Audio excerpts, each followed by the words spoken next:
ಸಾಹೇಬ್ರ ಜೊತೆ ದೆಹಲಿಗೆ ಹೋಗಿದ್ವಿ.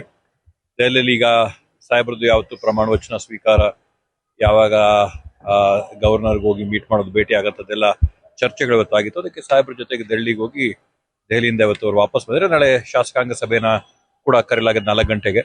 ಶಾಸಕಾಂಗ ಸಭೆಯಲ್ಲಿ ಸಾಹೇಬ್ರನ್ನ ಇವತ್ತು ಶಾಸಕಾಂಗ ಪಕ್ಷದ ನಾಯಕರಾಗಿ ಆಯ್ಕೆ ಮಾಡಿ ಅದಾದ ನಂತರ ಏನು ಪ್ರಕ್ರಿಯೆ ಇರುತ್ತೋ ಕ್ಯಾಬಿನೆಟ್ ಫಾರ್ಮೇಷನ್ ಎಲ್ಲ ನಡಿಬೇಕಾಗುತ್ತೆ. ಅದನ್ನ ಯಾವ ರೀತಿಯಲ್ಲಿ ಹಂತವಾಗೋ ಅಥವಾ ಒಂದೇ ಸಮಯದಲ್ಲ ಮಾಡ್ತಾರೆ ಅದನ್ನ ತಗೊಂಡು ಮಾಡೋ ಪ್ರಕ್ರಿಯೆ ಶುರು ಆಗುತ್ತೆ.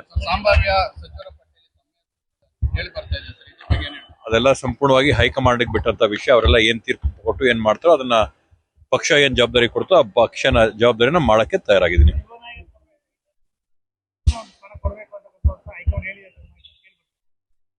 ಸಹಜವಾಗಿ ಈ ಬಾರಿ ಒಂದು ನೂತನವಾದಂತ ರೂಪನ ಕೊಡಬೇಕು ಸಚಿವ ಸಂಪುಟಕ್ಕೆ ಅನ್ನೋ ಒಂದು ಹಿನ್ನೆಲೆಯಲ್ಲಿ ಯುವಕರಿಗೆ ವಿಶೇಷವಾಗಿ ಅವಕಾಶ ಕೊಡಬೇಕು ಅಂತಿದೆ.